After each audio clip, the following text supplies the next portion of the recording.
ಆಕಾಶವಾಣಿ ಪ್ರದೇಶ ಸಮಾಚಾರ ಓದುತ್ತಿರುವವರು ಶ್ರೀದೇವಿ ದಿನೇಶ್. ಮುಖ್ಯಾಂಶಗಳು: ಮೂಢನಂಬಿಕೆಗಳನ್ನು ತೊರೆದು ವೈಚಾರಿಕತೆ ಅಳವಡಿಸಿಕೊಳ್ಳುವಂತೆ ಮುಖ್ಯಮಂತ್ರಿ ಸಿದ್ದರಾಮಯ್ಯ ಕರೆ. ಇಂಧನ ಕ್ಷೇತ್ರದಲ್ಲಿ ಸ್ವಾವಲಂಬಿಯಾಗಲು ರಾಜ್ಯಕ್ಕೆ ಅಪಾರ ಸಾಮರ್ಥ್ಯ. ಸುಸ್ಥಿರ ಇಂಧನ ಅಂತಾರಾಷ್ಟೀಯ ಸಮ್ಮೇಳನದಲ್ಲಿ ಸಚಿವ ಎಚ್ಕೆ ಪಾಟೀಲ್ ಅಭಿಮತ. ಮಹಿಳಾ ಮೀಸಲಾತಿ ಮಸೂದೆ ದಕ್ಷಿಣ ಭಾರತದ ಸಂಸತ್ ಸ್ಥಾನ ಕಡಿಮೆ ಮಾಡುವ ಪಿತೂರಿ. ಉಪಮುಖ್ಯಮಂತ್ರಿ ಡಿಕೆ ಶಿವಕುಮಾರ್. ಕಾಂಗ್ರೆಸ್ನ ಮಹಿಳಾ ವಿರೋಧಿ ನೀತಿ ಖಂಡಿಸಿ ಬೆಂಗಳೂರಿನಲ್ಲಿ ಸಂಸದ ಅನುರಾಗ್ ಸಿಂಗ್ ಠಾಕೂರ್ ಅಸಮಾಧಾನ. ಉತ್ತರ ಕನ್ನಡ ಜಿಲ್ಲೆಯ ಕಾಸರಕೋಡ ಕಡಲತೀರಕ್ಕೆ ಸತತ 6ನೇ ಬಾರಿ ಬ್ಲೂ ಫ್ಲಾಗ್ ಮಾನ್ಯತೆ. ಮಾನವ ಸಮಾಜ ನಿರ್ಮಾಣದಲ್ಲಿ ಪ್ರತಿಯೊಬ್ಬರೂ ಪಾಲುದಾರರು ಎಂದು ಮುಖ್ಯಮಂತ್ರಿ ಸಿದ್ದರಾಮಯ್ಯ ತಿಳಿಸಿದ್ದಾರೆ. ಹಾವೇರಿಯ ರಾಣೆಬೆನ್ನೂರು ತಾಲೂಕಿನ ನಿಟ್ಟೂರು ಗ್ರಾಮದಲ್ಲಿ ಇಂದು ಬೀರೇಶ್ವರಸ್ವಾಮಿ ದೇವಸ್ಥಾನದ 50ನೇ ವರ್ಷದ ಸುವರ್ಣ ಮಹೋತ್ಸವ, ಭಕ್ತ ಕನಕದಾಸರ ಮಹಾದ್ವಾರದ ಉದ್ಘಾಟನೆ ಹಾಗೂ ಧರ್ಮಸಭಾ ಕಾರ್ಯಕ್ರಮದಲ್ಲೂ ಭಾಗವಹಿಸಿ ಮಾತನಾಡಿದ ಅವರು, ಮೂಢನಂಬಿಕೆಗಳನ್ನು ತೊರೆದು ವೈಚಾರಿಕತೆಯನ್ನು ಅಳವಡಿಸಿಕೊಳ್ಳಲು ಕರೆ ನೀಡಿದರು.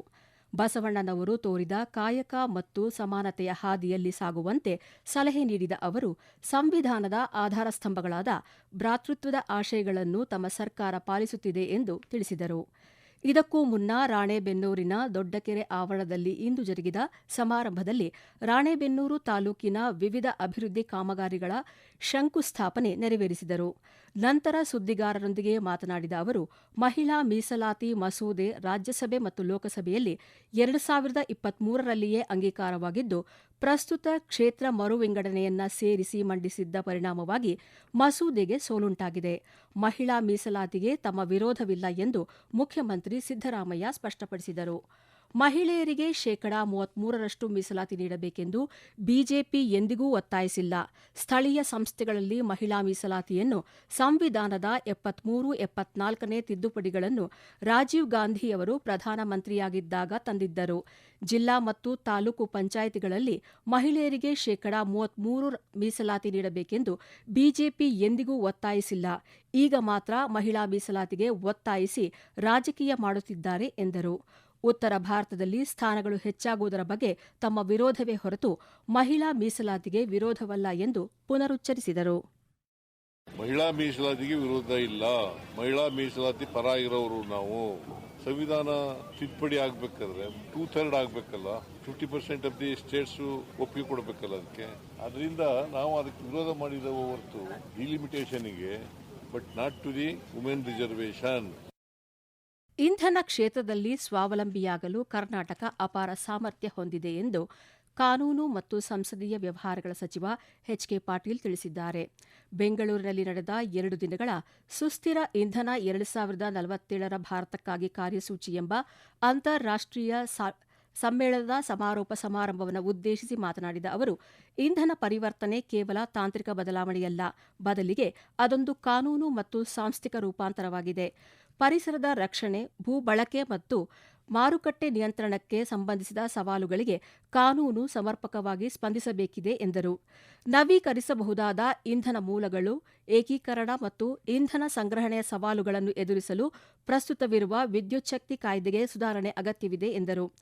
ಭೂ ಸ್ವಾಧೀನ ಪ್ರಕ್ರಿಯೆಯಲ್ಲಿ ರೈತರ ಹಕ್ಕುಗಳನ್ನು ರಕ್ಷಿಸುವುದು ಸರ್ಕಾರದ ಆದ್ಯತೆಯಾಗಬೇಕು ಎಂದ ಅವರು, ಭೂಮಿ ನೀಡುವ ರೈತ ಕೂಡ ಇಂಧನ ಯೋಜನೆಯ ಹೂಡಿಕೆದಾರರು ಮತ್ತು ತಾಂತ್ರಿಕ ಪಾಲುದಾರರಷ್ಟೇ ಪ್ರಾಮುಖ್ಯತೆ ಹೊಂದಿರುತ್ತಾನೆ ಎಂದರು. ರೈತರ ಭೂಮಿಗೆ ಕಡಿಮೆ ಬೆಲೆ ನಿಗದಿಪಡಿಸುವ ಅಸಮಾನತೆಯನ್ನು ಹೋಗಲಾಡಿಸಲು ಭೂಮಿಯ ಅಂತರ್ಗತ ಮೌಲ್ಯವನ್ನು ಪರಿಗಣಿಸುವುದು ಅತ್ಯಗತ್ಯ ಎಂದರು. The energy transition is not merely a technological shift. It is a legal and institutional transformation. Karnataka has immense potential to become energy independent through these renewable sources, but this growth must be equitable. The judiciary plays a vital role in interpreting these technical and policy considerations. It is essential that legal process remain efficient and that disputes are resolved in timely manner to maintain stakeholders' confidence.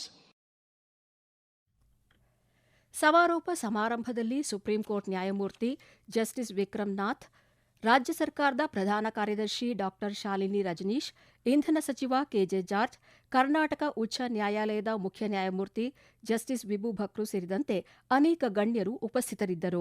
ಸಮ್ಮೇಳನದ 2ನೇ ದಿನವಾದ ಇಂದು ಹಸಿರು ಇಂಧನ ಮತ್ತು ಸುಸ್ಥಿರ ತಂತ್ರಜ್ಞಾನದ ಅಳವಡಿಕೆ ಕುರಿತು ತಜ್ಞರು ವಿಚಾರಗೋಷ್ಠಿ ನಡೆಸಿದರು.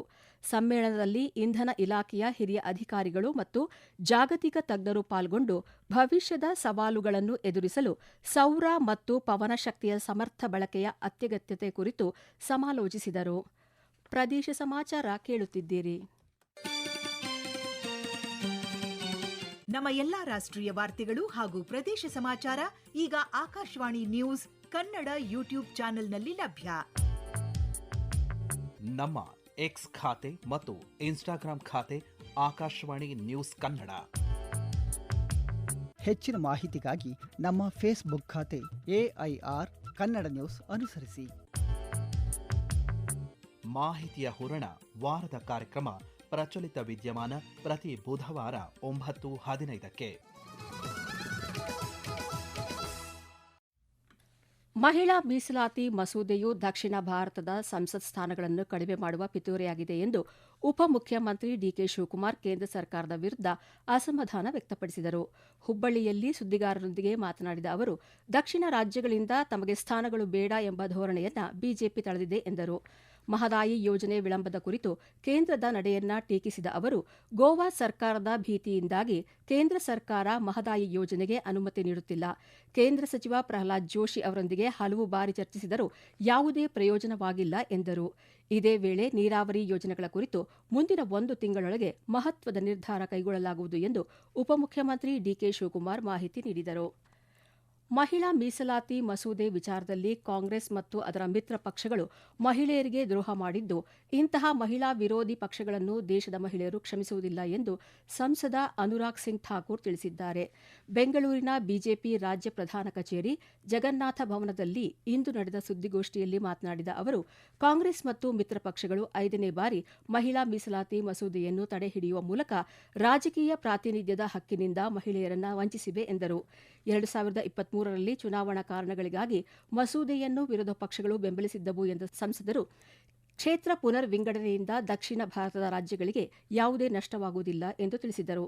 ವಿಧಾನ ಪರಿಷತ್ ಸದಸ್ಯೆ ಭಾರತಿ ಶೆಟ್ಟಿ, ಬಿಜೆಪಿ ರಾಜ್ಯ ಉಪಾಧ್ಯಕ್ಷೆ ಮಾಳವಿಕಾ ಅವಿನಾಶ್, ರಾಜ್ಯ ವಕ್ತಾರೆ ಕು ಸುರಭಿ ಹೊದಿಗೆರೆ, ಮಹಿಳಾ ಮೋರ್ಚಾ ರಾಜ್ಯ ಉಪಾಧ್ಯಕ್ಷೆ ವಿಜಯಲಕ್ಷ್ಮಿ ಆನಂದ್ ಸೇರಿದಂತೆ ಇತರರು ಉಪಸ್ಥಿತರಿದ್ದರು. ಉತ್ತರ ಕನ್ನಡ ಜಿಲ್ಲೆಯ ಹೊನ್ನಾವರ ತಾಲೂಕಿನ ಕಾಸರಕೋಡ ಕಡಲತೀರಕ್ಕೆ ಸತತ 6ನೇ ಬಾರಿ ಬ್ಲೂ ಫ್ಲಾಗ್ ಮಾನ್ಯತೆ ದೊರೆತಿದ್ದು, ಇದರ ಅಂಗವಾಗಿ ಕಾಸರಕೋಡ ಕಡಲತೀರದಲ್ಲಿ ಭಾನುವಾರ ಬ್ಲೂ ಫ್ಲಾಗ್ನ ಧ್ವಜಾರೋಹಣವನ್ನು ಪ್ರವಾಸೋದ್ಯಮ ಇಲಾಖೆಯ ಉಪನಿರ್ದೇಶಕರಾದ ಮಂಗಳಗೌರಿ ಭಟ್ ನೆರವೇರಿಸಿದರು. ಈ ಸಂದರ್ಭದಲ್ಲಿ ಮಾತನಾಡಿದ ಅವರು, ದೇಶಾದ್ಯಂತ ಈ ವರ್ಷ 14 ಕಡಲ ತೀರಗಳಿಗೆ ಬ್ಲೂ ಫ್ಲಾಗ್ ಮಾನ್ಯತೆ ದೊರೆತಿದ್ದು, ಕರ್ನಾಟಕದಲ್ಲಿ 3 ಕಡಲ ತೀರಗಳು ಈ ಪಟ್ಟಿಗೆ ಸೇರಿವೆ. ಅವುಗಳಲ್ಲಿ ಉತ್ತರ ಕನ್ನಡ ಜಿಲ್ಲೆಯ ಕಾಸರಕೋಡ ಕಡಲತೀರವೂ ಒಂದಾಗಿದ್ದು, ಕಾಸರಕೋಡ ಕಡಲತೀರಕ್ಕೆ ಇದು 6ನೇ ಬಾರಿ ಬ್ಲೂ ಫ್ಲಾಗ್ ಮಾನ್ಯತೆ ದೊರೆತಿದೆ. ಇಲ್ಲಿನ ಕಡಲತೀರದ ಸ್ವಚ್ಛತೆ, ಪ್ರವಾಸಿಗರ ಸುರಕ್ಷತೆ, ಉತ್ತಮ ಮೂಲ ಸೌಕರ್ಯಗಳ ವ್ಯವಸ್ಥೆ ಹಾಗೂ ನೈಸರ್ಗಿಕ ವಸ್ತುಗಳ ಬಳಕೆಯ ಮೂಲಕ ಅಭಿವೃದ್ಧಿಪಡಿಸಿರುವುದನ್ನು ಪರಿಗಣಿಸಿ ಈ ಗೌರವ ನೀಡಲಾಗಿದೆ ಎಂದರು. ಬಾಬಲೇಶ್ವರ ಮತಕ್ಷೇತ್ರ ಸೇರಿದಂತೆ ಜಿಲ್ಲೆಯಲ್ಲಿ ಬಹುತೇಕ ಗ್ರಾಮಗಳಲ್ಲಿ ಹಳ್ಳಕೊಳ್ಳಗಳು ಒತ್ತುವರಿಯಾಗಿದೆ. ರೈತರು ಸ್ವಯಂ ಪ್ರೇರಣೆಯಿಂದ ಹಳ್ಳ ಒತ್ತುವರಿ ತೆರವುಗೊಳಿಸಬೇಕು ಎಂದು ಜಿಲ್ಲಾ ಉಸ್ತುವಾರಿ ಸಚಿವ ಎಂಬಿ ಪಾಟೀಲ್ ಹೇಳಿದ್ದಾರೆ. ಸಣ್ಣ ನೀರಾವರಿ ಮತ್ತು ಅಂತರ್ಜಲ ಅಭಿವೃದ್ಧಿ ಇಲಾಖೆ ವತಿಯಿಂದ ಬಾಬಲೇಶ್ವರ ತಾಲೂಕಿನ ವಿವಿಧ ಹಳ್ಳಿಗಳಿಗೆ ಅಡ್ಡಲಾಗಿ ಸರಣಿ ಚೆಕ್ ಡ್ಯಾಂ, ರೀಚಾರ್ಜ್ ಶಾಫ್ಟ್ಗಳನ್ನು ನಿರ್ಮಾಣ ಮಾಡುವ ಮೂಲಕ ಅಂತರ್ಜಲ ಅಭಿವೃದ್ಧಿಪಡಿಸುವ 944.42 ಲಕ್ಷ ಕಾಮಗಾರಿಗೆ ಅರ್ಜುನಗಿ ಗ್ರಾಮದಲ್ಲಿ ಭೂಮಿ ಪೂಜೆ ನೆರವೇರಿಸಿ ಸಚಿವರು ಮಾತನಾಡಿದರು. ಕೊನೆಯಲ್ಲಿ ಮತ್ತೊಮ್ಮೆ ಮುಖ್ಯಾಂಶಗಳು. ಮೂಢನಂಬಿಕೆಗಳನ್ನು ತೊರೆದು ವೈಚಾರಿಕತೆ ಅಳವಡಿಸಿಕೊಳ್ಳುವಂತೆ ಮುಖ್ಯಮಂತ್ರಿ ಸಿದ್ದರಾಮಯ್ಯ ಕರೆ.